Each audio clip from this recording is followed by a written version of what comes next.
All right, good morning, NRF. We're going to be taking a look at slope point form. And so this is just another way of rearranging the information for linear functions. And this particular rearrangement is really convenient in certain situations, specifically when you have information that allows you to find the slope and you have more of a random point than you do the Y-intercept. You could argue that there's maybe not as much specific upfront information in slope point form, although it does tell you where that random point is if you know how to read it. But it doesn't give you the Y-intercept, and we'll talk about that as we go forward. So the way that I'm going to come up with this particular form is to backtrack and start out with what's on the screen right now, as the slope is equal to delta y over delta x. So delta y over delta x, or y2 minus y1 over x2 minus x1. What I'm going to do here is I'm actually going to pick 2 points. And so my 2 points are going to seem really weird, okay? So one of my points that I'm going to pick is going to be x1 comma y1. And what that means is I'm not committing to numbers, and I'm not going to switch in different letters for this. I'm actually going to say that whatever this point is, whatever my x1 is and whatever my y1 is, that it could be, I'm just going to call them x1 and y1. So it's whatever point this is, that's just what it is, x1, y1. All right, my other point is a little bit tricky. So instead of it being a particular point, I'm going to say that this equation would work no matter what second point I use. So all of the different points that would exist on this linear function could be stated as x comma y, where that x can be anything in the domain and that y would be the associated point that is in the range. So it could be anything. It's not a particular point, although when you go to use it, you could use a particular point in there, but it represents all possible xy pairs.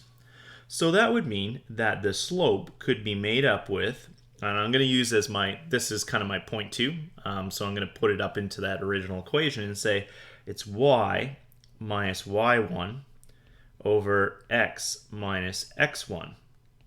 So it's any of the points that are out there, minus the y values, minus a particular y value, over any of the points that are out there as x value, minus a particular x value. And I'm going to go ahead and rearrange this and say that if I multiply this side by x minus x1, and I multiply this side then by x minus x1, then because it's being multiplied in the numerator and it's already in the denominator, it's going to cancel out. And because I'm weird, I'm going to switch sides of things that I'm writing. I like my y's to be on the left when I write this particular form. So I'm going to go ahead and take this stuff and write it first. So that's going to be y minus y1 all by its lonesome now because of the canceling is equal to, and again, I think of m as being like a coefficient. It's a multiplying number. So I'm going to write it first, even though in my arrangement up here I have it written second. But again, I'm not really worried about that. And then because multiplication is able to be written AB or BA, if you know the term for that, that's great. M, and then we have x minus 1. So in this particular layout here, we have what is known as slope point form. Now, the reason why this is a pretty useful way to be able to write this is because what we're required to know to be able to fill in all the information for this linear function, we leave the y. You need to know a y1. So we would need to know some point, any point, its y value. You would need to know the slope. Oops. And you will need to know that same point, you'll need to know the x value of it. So the reason why it's called slope point form is because what you need to know is the slope, and you need to know 1 point x1, y1. If you have that information, you actually have everything you need to be able to write this down. So we're going to contrast this a little bit against slope-intercept form. So slope-intercept form was y equals mx plus b. That's probably, in my opinion, the one that I've, over the years, used more. So it's kind of like my standard go-to when I think about linear functions. So y equals mx plus b, that's instead, it looks a little tidier because the way, to be honest, if you wanted to show why these two things are pretty much, they are the same, if you said we have a y-intercept, and I guess in the slope-intercept form, we say that that's b. But what a y-intercept is it is really an x value of 0 and a y value. And if we say that that y value is b, like it is in slope-intercept form, then I can take that and I can put it into my slope point form. So now in this case, my slope would still be m, because that's what I called it in slope-intercept form. But my point that I'm using would be 0, comma b. So it'd be y minus b is equal to m times x minus 0. So the 0 becomes the 0 here, the b becomes the b there, because this is basically x1, comma y1. This is some point, and it has an x value, it has a y value. I put it into my slope point form.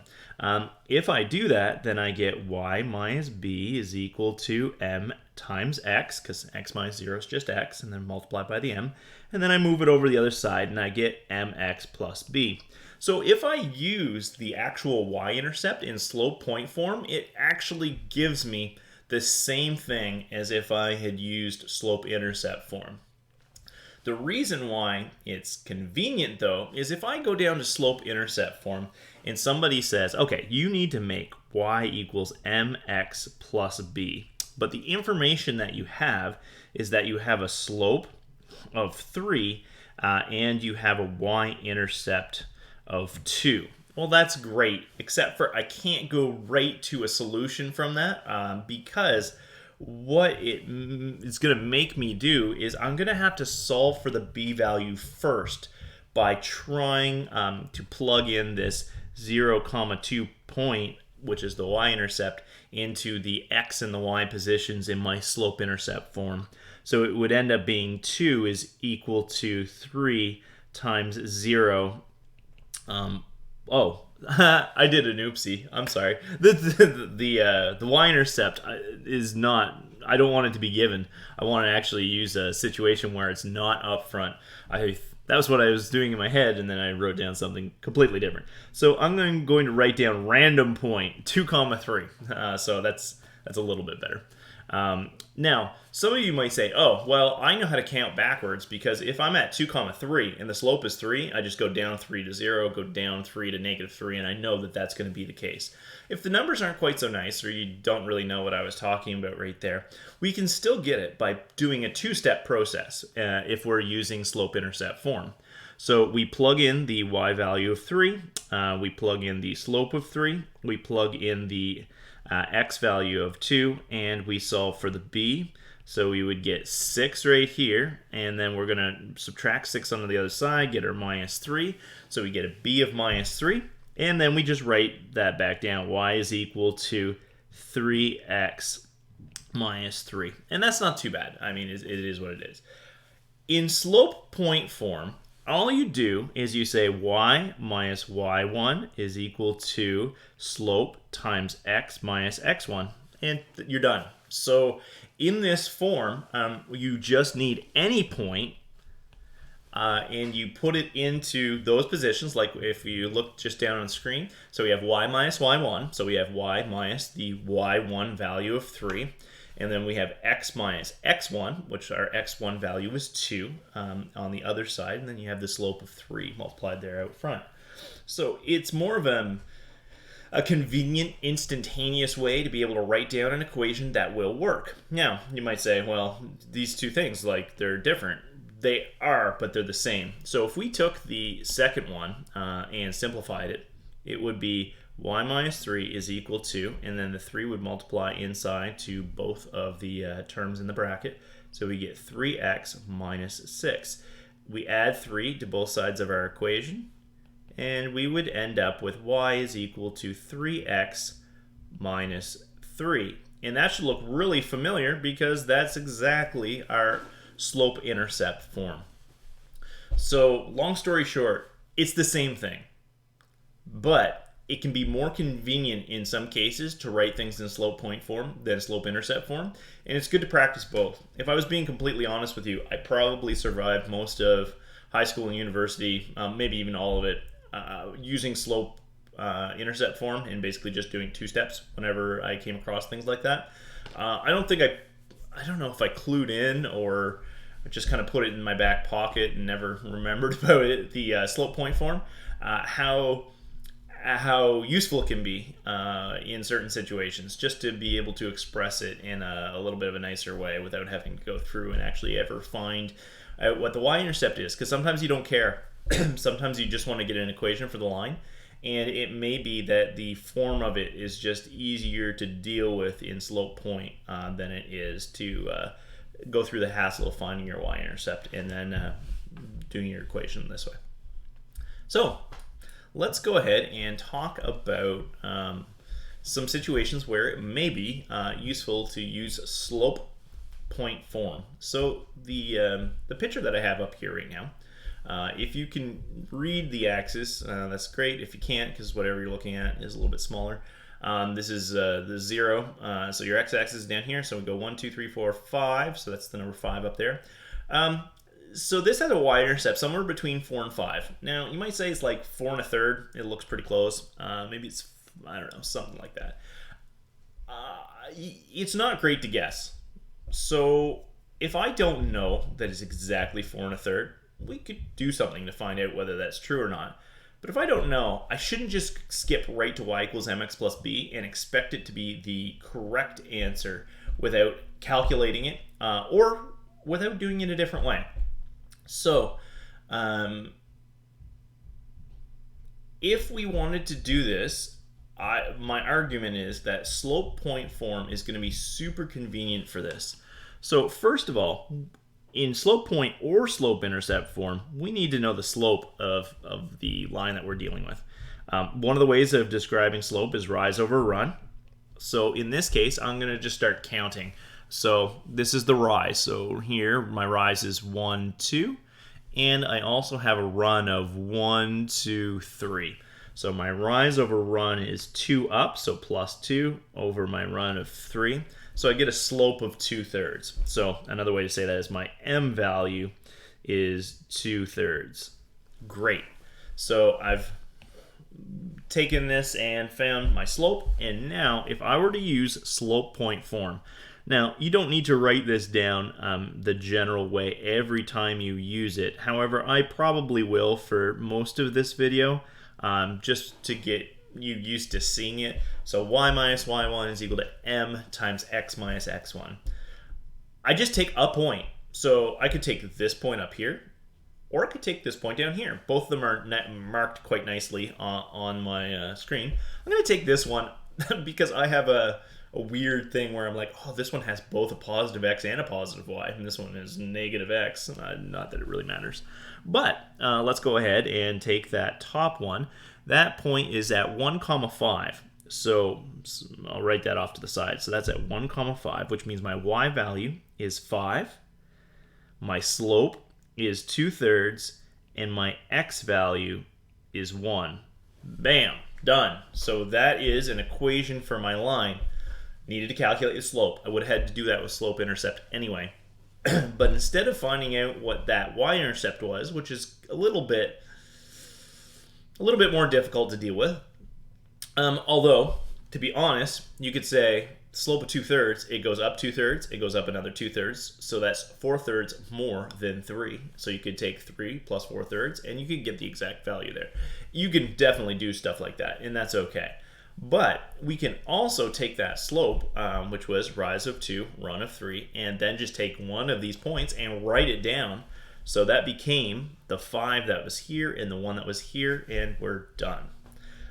So that's how we can write the equation of this line in slope point form. Now, just to show you that this works as a linear equation, I'm going to plug in my other nice value that's right here into this equation, and it's going to tell me, if I plug in, for instance, the x value of -2, it's going to tell me that the answer for y is 3.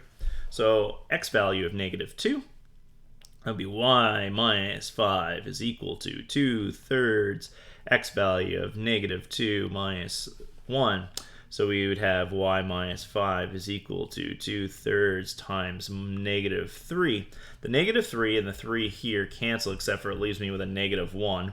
And so I'm left with y minus 5 is equal to 2 times now -1. And so we get y minus 5 is equal to -2. And then we'll add 5 to both sides of our equation and end up getting a +3. So just like we said, this point here, when you're at a -2x value, you're at a +3y value. Because of that, we have, or not because of it, but this linear equation that we came up with, which is in slope point form, can give us the correct y value for any x value along this linear function. So that's what this right here does, is it tells you the exact behavior everywhere along this particular linear function. So slope point form, really, really convenient in a case like this where the y-intercept is not something that's directly available off of the graph. All right, so in this particular situation, this is 2 questions. So these are, just a second. Yes, okay, I had to double check. These are 2, slope of 4, slope of 7, so they're definitely different, is what I was going to get at. They are 2 different linear functions. Now, I'm going to ask the same set of 3 questions for both of these linear functions, and we're going to see which questions kind of fit which form a little bit better. So in the case of the first question, what is the slope? So if I call this one number 1, so function 1, and the other one is function 2. Oops, I guess I'll write it underneath. I don't have enough room up there, I don't think. And so function 2. So these are both linear functions. The first one is in slope-intercept form. The second one is in slope point form. So if we are asked to find the slope, both of these have a fairly straightforward way to find the slope. So in this one, the m value, the slope value, is just whatever's out in front of the x. That's in slope-intercept form.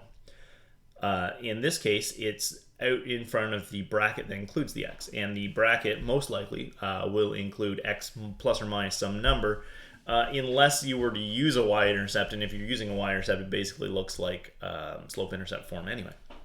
So in this case, number 1, slope is 4, and number 2, the slope is 7. Now, those are both very nice to answer. No real additional work needed. Both these forms, great to be able to read the slope off of them. What is the y-intercept? Okay, so in the first one, this is in slope-intercept form. So when you look at it, it's y equals mx plus b. The plus b here is actually a minus 7. So it's plus minus 7, which is the same thing as minus 7. So our y-intercept is located at a y value of minus 7. So I'm going to write it in as a point. So that's 0 comma minus 7. If you just said the y-intercept minus 7, most people are totally fine with that, because it's understood that if you know what a y-intercept is, that the x value is 0 automatically. So it doesn't really need to be written explicitly like I just did here. So if you said y-intercept -7, it's great. In question 2, that's a little bit awkward because there's no y-intercept directly in y minus y1 is equal to m times x minus x1. None of those numbers is necessarily going to be a y-intercept. So what I have to do is I have to actually solve that equation for the y-intercept. So what is a y-intercept? Y-intercept is when x is equal to 0. So I'm going to write that equation, but I am going to write a 0 for my x value. So if I do that, I get 7 times 3 there, which is 21. And add 2 to both sides, and so I'll get 23. So that means I actually have a y-intercept of 23. This seems pretty big, but it's just the way that that one's set up. And that's okay. So we had to do a little bit of legwork to be able to get the y-intercept when we're in slope point form. So while it might be convenient to set up a slope point form for a particular question, depending on the information you want to get from it, you may have to do some extra stuff in order to get what you need. So if you are instead wanting to do the third thing, which is what is the y value when the x value is 4, that's going to work basically the same in both cases. So the x value is 4. So if we said y is equal to 4 times 4, minus 7, that's going to be 4 times 4 is 16, minus 7 gives us 9. In the second case, so that was for number 1. Number 2, we're going to say that y minus 2 is equal to 7, and then 4 plus 3. And of course, these are different. These are not the same. Maybe I could have used the same function just in the two forms, but then we would have been getting the same answer for everything. And that's okay. Should have shown you the different work for it. But in this case, we end up getting 7 times 7, which is 49. And then we add 2 to both sides, so we get a y value of 51. So that particular point then is 4 comma 51, and this particular point up here is 4 comma 9. So those are very similar in terms of the work required in order to get to the answer there. You're basically just plugging in the x value in both cases, evaluating the algebra that's left there once you've done that, and you get your numerical value for your y, and then we can write it in a point form if we wish. So I guess in the way the question was worded, technically the answer there is just the 9. The answer is just the 51 because it doesn't ask for the point, it asks for the y value. All right, I'm going to use those two things again. I'm just going to kind of continue and ask a couple of other questions. So for the first one, what is the line that is parallel that has a y-intercept of 2? So these are just kind of a little more thinky in terms of what it's asking. So what is the line to the first one? Let's just orient ourselves here. Write that down. So we want a line that is parallel to this. What does parallel mean? Parallel means it has the same slope. All right, so we have a slope for our new line that we're looking for of 4. And it has a y-intercept of 2. Now, I didn't actually put y-intercept, so y-intercept of 2. So if I saw this and I was like, oh, it has a y-intercept of 2, slope of 4, I'm going to choose to write this in slope-intercept form because what this means is I just write down y is equal to mx plus b. And so it's done. I have my y-intercept correctly, and I have the 4 there. Now, if I had been given something that wasn't a slope-intercept form in the first place, it actually doesn't matter. So for the second one, if I was looking to do this question, I can read off the slope. The slope is 7. And the y-intercept is still supposed to be 2 because it's the same question. And so I would write this down as being y is equal to 7x plus 2. So we would get something that is parallel and has the correct y-intercept. Now, So the information is still readily available in both cases. Just because you're given something in slope point form, or you're given something in oh, I just realized my sorry about that. My foot was playing with the cord from my webcam. Hopefully it hasn't been bouncing up and down the whole video. But so the idea there is that we can choose what is the most convenient form for us, unless we're practicing something in particular, or you're doing a textbook question where it says do it this way, or on a test where you're doing it this way.